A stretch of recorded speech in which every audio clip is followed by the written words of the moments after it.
Hindi mo naman sinasadya. Pero yung mga pagkaing nakasanayan mo, delata, prito o karne, ay maaaring tahimik ng nagpapahina sa loob mo. At ang mas masakit, hindi mo ito agad mararamdaman. Hanggang sa isang araw, may bumungad na resulta. Mataas ang creatinine mo. At doon ka mapapaisip, bakit? Wala ka namang iniinda. Malakas ka pa naman. Pero yun pala, araw-araw mong inuulit ang mga gawi na unti-unting nagpapalapit sa iyo sa dialysis. Ang tanong ngayon, huli na ba ang lahat? Hindi. Dahil ang katawan mo marunong magbago. At sa bawat maling gawi, may pwedeng itapat na tama. Sa video na ito, pag-uusapan natin ang 6 na pagkaing umaatake sa kidneys mo at ang 3 inuming kayang sumagip sa iyo. Oo, tama ang narinig mo. Baka hindi mo kailangang talikuran lahat ng gusto mo. Baka kailangan mo lang ay balanse. May isang lolo sa Cavite, araw-araw ang almusal niya ay corned beef at pritong itlog. 3 taon siyang ganoon. Nung nagpatingin siya, mataas ang creatinine niya at inakalang normal lang sa edad. Pero nang sinimulan niyang bawasan ang karne at uminom ng tamang inumin tuwing umaga, unti-unti siyang gumaan. Sa loob ng 2 buwan, bumaba ang creatinine niya. Ang sabi niya, akala ko kailangan kong tumigil sa lahat. Pero hindi pala, kailangan ko lang palitan yung ilan. Ikaw rin, baka ganun lang ang kailangan mo. Hindi pag-aayuno, kundi pag-aayos. At hindi mo kailangang magsimula ng malaki. Magsimula tayo sa kaalaman. Dahil minsan, ang hindi mo alam, yun ang sumasakit sa'yo. Kaya kung isa ka sa mga seniors na may iniindang creatinine, pagod na katawan o gusto lang maghanda habang maaga, panoorin mo ito hanggang dulo. Baka ito na ang pinaka-importanting 9 na bagay na matutuklasan mo para sa katawan mo. At kung gusto mong mauna sa susunod naming gabay, samahan mo na rin kami dito sa Gintong Edad. May susunod pa tayong mas malalim na kaalaman. Pero sa ngayon, alamin muna natin kung alin sa mga nakasanayan mong pagkain ang tahimik palang kalaban mo. Dahil ang totoo, hindi ka humihina dahil tumatanda ka. Baka humihina ka dahil sa paulit-ulit mong kinakain. Isang red meat, tahimik pero malupit sa kidney. Adobo, tapa, kaldereta, kare-kare, ilan lang yan sa mga putahe na paborito ng marami sa atin. Masarap, malasa at parang hindi buo ang pagkain kapag walang karne sa plato. Pero sa likod ng sarap, may panganib na hindi basta-bastang nakikita. Ang sobrang pagkain ng red meat ay isa sa mga pangunahing dahilan kung bakit unti-unting bumabagal ang trabaho ng kidney mo. Ang red meat tulad ng baka, baboy at laman loob ay may mataas na level ng protein. Kapag sobra-sobra ang protina sa katawan, mas maraming creatinine ang nalilikha. Byproduct ito ng muscle metabolism. At sino ang may trabaho para alisin ang creatinine sa dugo? Tama, ang kidneys mo. Kung palagi mong binibigatan ng trabaho ang kidneys mo, darating ang araw na mapapagod ito. Magsisimula ito sa mataas na creatinine. Susunod, paminsang pananakit ng likod. Hanggang sa isang araw, sasabihin ng doktor mo, kailangan mo nang mag-maintenance o dialysis. May isang lola sa Quezon na araw-araw ay may tapa sa tanghalian. Simple lang ang dahilan niya. Yun ang nagpapalakas sa akin. Pero matapos ang ilang buwang pagtaas ng blood pressure at creatinine level, sinabihan siya ng doktor na iwasan muna ang karne. Nung una nahirapan siya, pero sinubukan niyang palitan ito ng munggo, ampalaya at grilled na manok.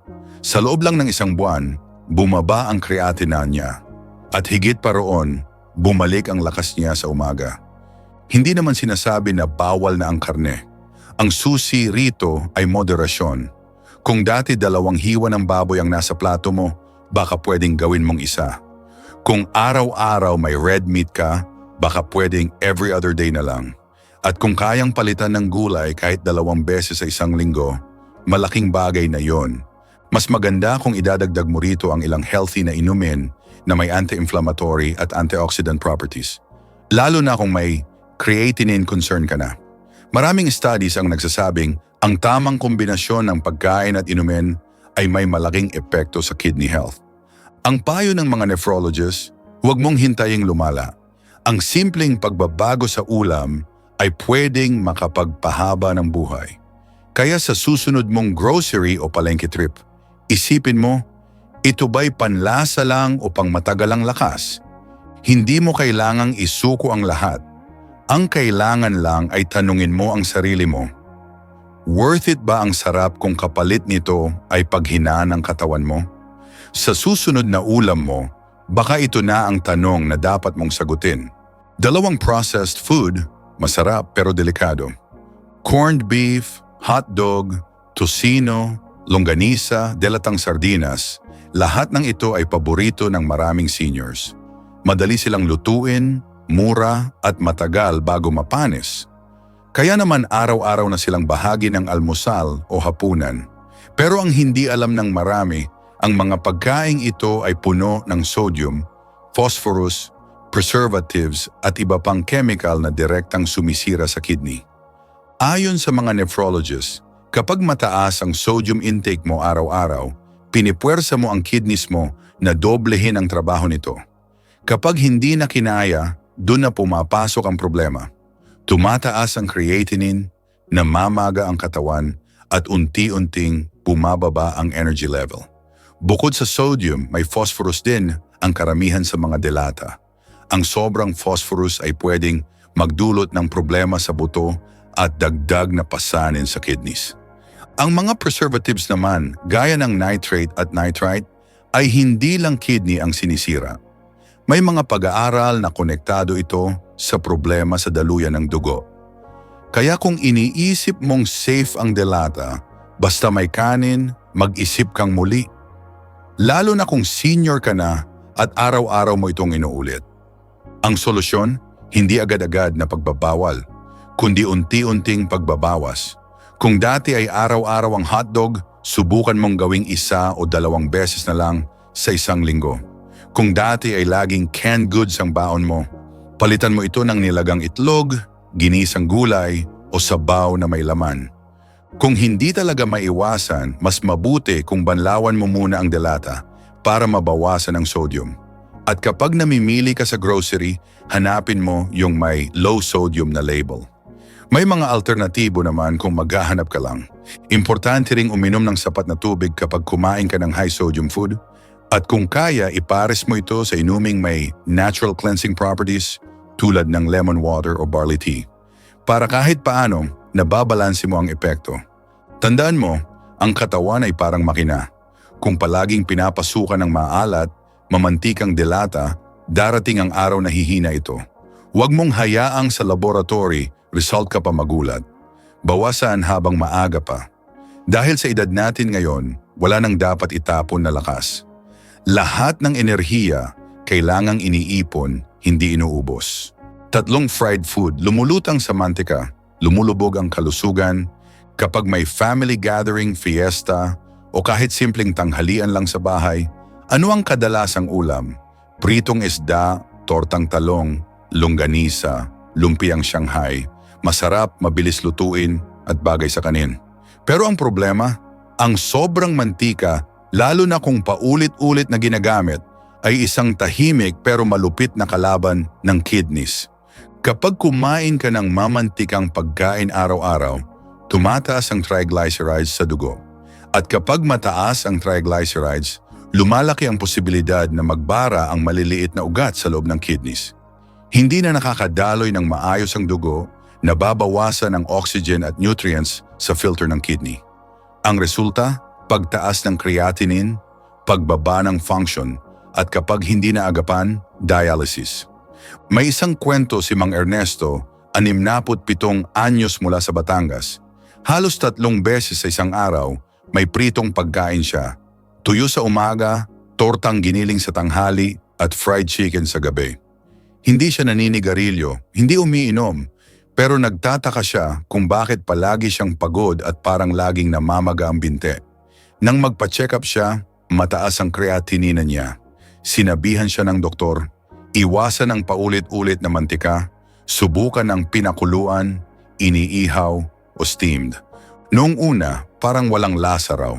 Pero sinubukan niyang igisa sa kaunting bawang at sibuyas ang gulay, nag-steam ng isda at iniwasan ang mantika mula sa kahapon. Makalipas ang 2 buwan, bumaba ang creatinine niya at naging mas magaan ang pakiramdam niya sa katawan. Hindi raw niya akalaing maliit na pagbabago lang pala, may malaki ng epekto. Hindi mo kailangang maging vegan para protektahan ang kidneys mo. Kahit 3 simpleng hakbang lang, 1, huwag gumamit ng mantika ng paulit-ulit. 2, iwasan ang deep-fried, piliin ang lightly pan-fried o grilled, at 3, gumamit ng air fryer kung meron.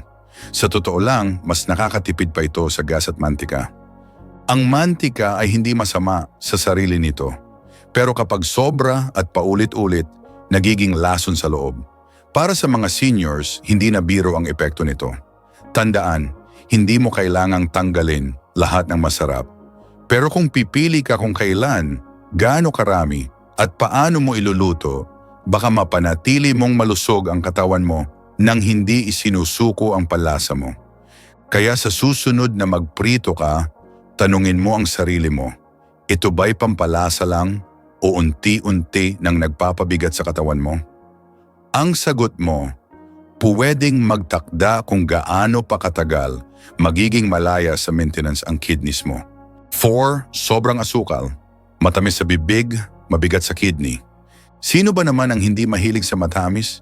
Ensaymada, kutsinta, leche flan, soft drinks, lahat ito ay bahagi na ng kultura natin. Kapag may okasyon, may cake. Kapag may bisita, may kakanin. At kahit wala namang selebrasyon, kadalasan ay may matamis pa ring merienda sa hapag. Pero alam mo ba na ang sobrang asukal sa katawan ay isa sa mga dahilan kung bakit humihina ang kidney function ng maraming senior? Ayon sa mga eksperto, kapag palaging mataas ang blood sugar mo, ang maliliit na ugat sa loob ng kidneys ay unti-unting nasisira. Para itong mga filter sa gripo, kapag barado, hindi na nakakapaglinis ng maayos. Ganyan ang nangyayari kapag diabetic ka o kahit pre-diabetic pa lang. At kahit hindi ka pa diagnose, kung madalas ka sa soft drinks, matatamis na tinapay, at dessert araw-araw, mataas ang risk mo. Hindi lang yan. Ang sobrang sugar ay nagdudulot din ng inflammation sa katawan. Kapag inflamed ang mga internal organs, mas mabilis silang mapagod, mas prone sa sakit, at mas bumabagal ang function.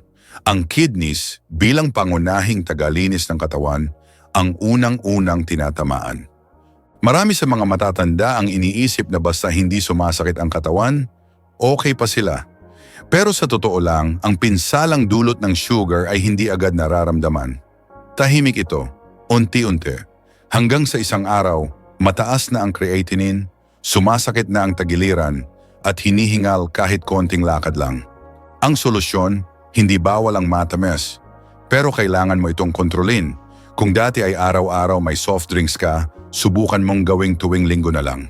Kung dati ay pandesal na may palamang matamis ang almusal mo, palitan mo ito ng nilagang saging o kamote.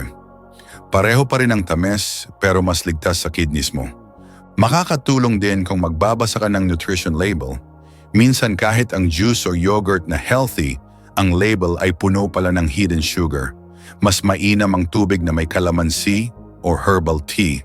May natural na tamis pero walang overload sa glucose. At kung talagang mahilig ka sa matamis, mag-focus ka sa natural na sources. Prutas gaya ng pakwan, ubas, mansanas, basta hindi sobra. May fiber ang mga ito na tumutulong mag-regulate ng sugar sa dugo. At dahil may antioxidants din sila, napapabagal nito ang oxidative stress na konektado sa kidney damage.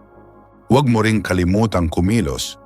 Ang paglalakad, simpleng stretching o kahit pagsasaayos ng bahay ay tumutulong sa katawan mong masunog ang excess sugar. Tandaan, ang katawan mo ay hindi para sa upuan lang. Gamitin mo ito, alagaan mo ito. Kaya sa susunod na may alok sa iyong cake o soda, isipin mo muna, ito ba ang reward mo ngayon o ito ba ang dahilan kung bakit ka mahihirapang kumilos bukas? Nasa iyo ang desisyon at sa bawat pagpili mo, may epekto yan sa tibay ng kidneys mo. May personal kang karanasan tungkol sa pag-iwas sa matatamis? Ikwento mo sa comments. Baka makatulong ang kwento mo sa ibang seniors na gustong simulan. ang pagbabago. 5 soft drinks, matamis pero mapanira. Hindi na bago sa marami sa atin ang paghigop ng malamig na soft drinks, lalo na kapag mainit ang panahon. Sa mga handaan, kainan o kahit sa simpleng merienda, palaging may kasamang soft drinks sa gilid ng mesa. Ngunit alam mo ba na ang simpleng baso ng cola ay may dalang panganib sa kalusugan ng kidneys, lalo na sa mga seniors?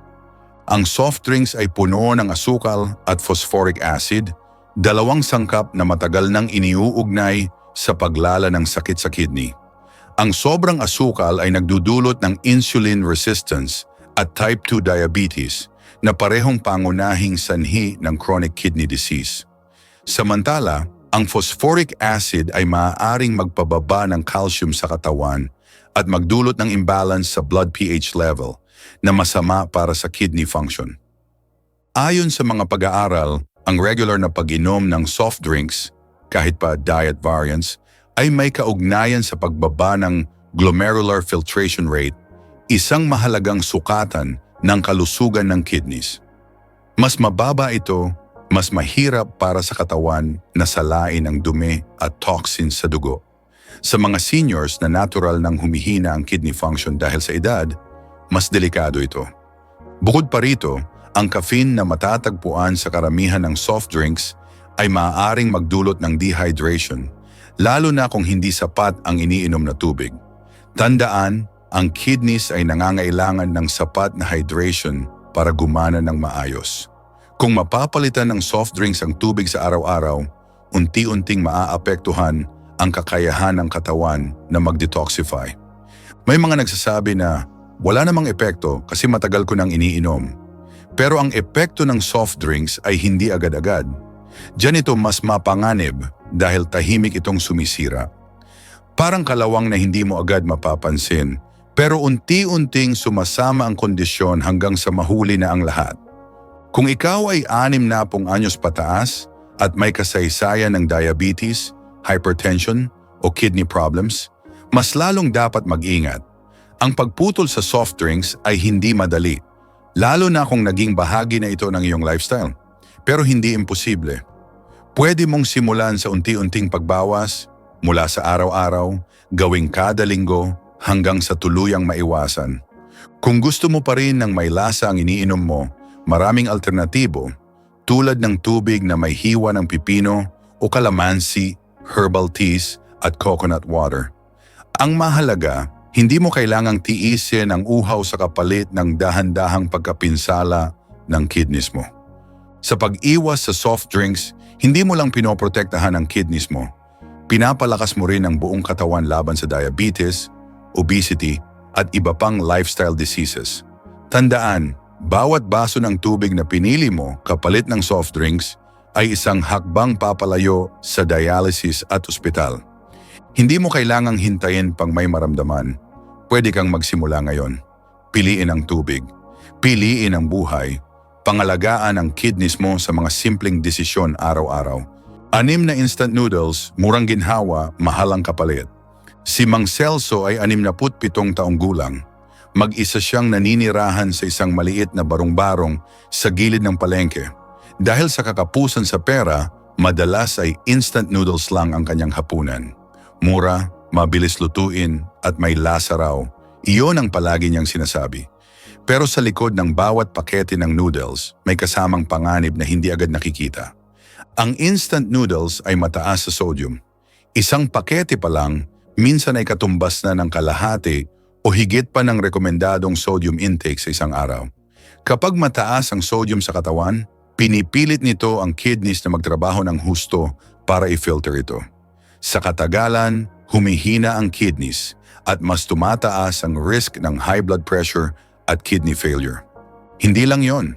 Marami ring instant noodles ang may preservatives tulad ng TBHQ, tertiary butyl hydroquinone, na maaaring makaapekto sa liver at kidney kapag palagi ang kinokonsumo. Dagdag pa rito ang kawalan ng nutrients, kulang sa fiber, protein at vitamins na kailangan ng katawan ng matatanda. Bumalik tayo kay Mang Celso. Nagsimula siyang makaramdam ng pananakit sa tagiliran, madalas na paghihi sa gabi, at matinding pagkapagod. Nung nagpatingin siya sa health center, may simptomas na raw siya ng early kidney deterioration. Ang hindi alam ni Mang Celso, ang paborito niyang noodles ay unti-unting sinisira ang katawan niya. Hindi masama ang minsang pagkain ng noodles, pero kung ito ang halos araw-araw na laman ng plato, lalo na sa mga seniors, masama ang epekto. Ang katawan sa edad 60 taas ay mas sensitibo sa sobrang sodium at chemical additives. Hindi ito gaya ng katawan ng mas bata na kayang mag-compensate. Ano ang alternatibo? Kung budget ang problema, mas mabuting bumili ng itlog, munggo o gulay tulad ng pechay at kalabasa. Mas mura pa sa long term, mas masustansya pa. At kung talagang gusto ng may sabaw, gumawa ng simpleng sinabawang gulay na may luya at bawang, mas nakakabusog, mas natural at hindi makakasama sa kidneys. Hindi kailangang mahal ang pagkain para maging malusog. Ang kailangan lang ay tamang kaalaman at pagpili. Sa bawat pakete ng noodles na iiwasan mo, isa itong hakbang palapit sa mas malusog na pagtanda. Gaya ni Mang Celso, baka ngayon mo lang mapagtanto ang epekto. Pero may oras pa. Hindi pa huli ang lahat. Kung dati ay instant noodles ang sagot sa gutom, ngayon gawin mo namang sagot ang masustansya at makataong pagpili. Tandaan, mas madaling umiwas kaysa magpagamot. Piliin ang pagkain na buhay ang binibigay, hindi ang unti-unting pumapatay. 7 green tea, tahimik pero makapangyarihan.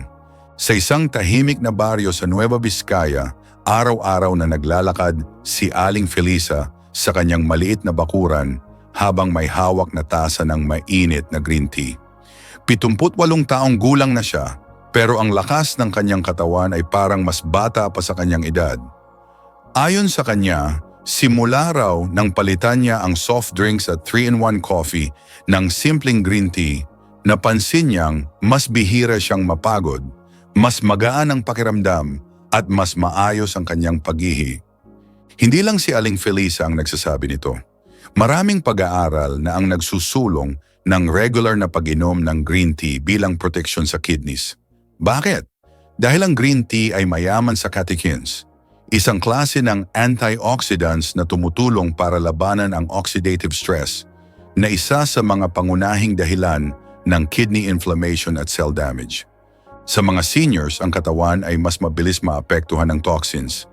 Dahil dito, ang mga kidneys ay kailangang doble ang trabaho para i-filter ang dumi. Ang green tea ay parang kaagapay ng kidneys.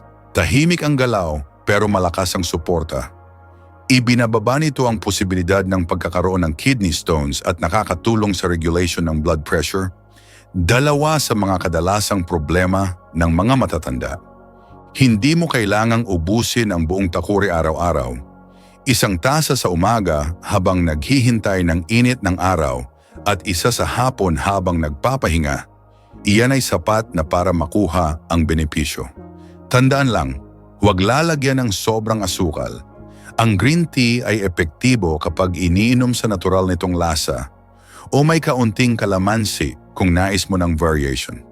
Kung dati ay sanay kang uminom ng powdered iced tea o ready-to-drink bottled tea, baka ito na ang panahon para sumubok ng mas natural na paraan.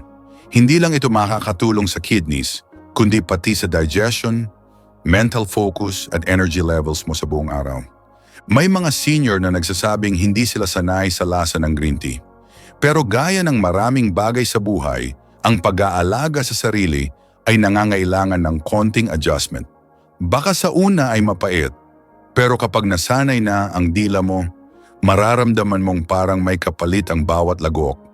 Mas preskong katawan, mas maayos na pagdumi at mas maaliwalas na pakiramdam. Sa huli, hindi mo kailangang hintayin pang maramdaman ang pagkapagod o paninikip ng tagiliran bago ka kumilos. Pwede kang magsimula sa maliit, gaya ng isang tasa ng green tea araw-araw. Tahimik man itong hakbang, pero makapangyarihan sa pangmatagalang kalusugan mo. Kung si Aling Felisa nga ay kayang baguhin ang kanyang routine sa edad na 78, ikaw pa kaya? Hindi pa huli ang lahat para pumili ng mas mabuting alternatibo para sa kidneys mo. 8 buko juice, presko sa panlasa, tagapagtanggol ng kidney. Kung lumaki ka sa probinsya, malamang ay hindi na bago sa iyo ang pag-inom ng sariwang buko juice sa umaga.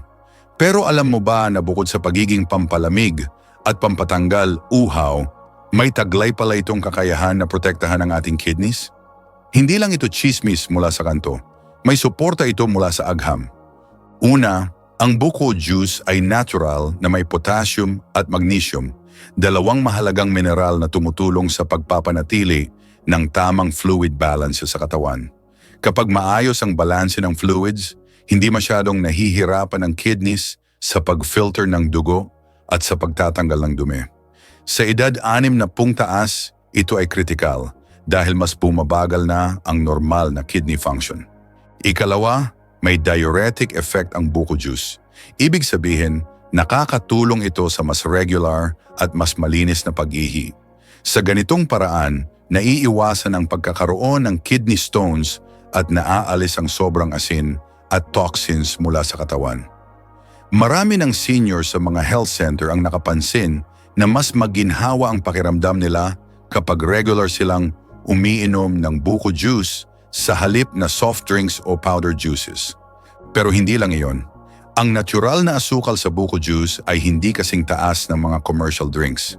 Kaya kung may diabetes o high blood pressure ka, mas ligtas ito sa katawan basta't iinumin sa tamang dami at walang halong asukal.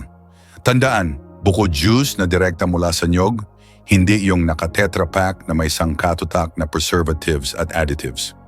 Ayon sa mga lokal na nutritionist, ang isang baso ng sariwang buko juice araw-araw ay sapat na para makatulong sa hydration at kidney support.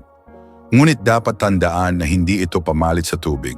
Mas mainam kung ito ay magiging karagdagan lamang sa araw-araw na likido ng katawan.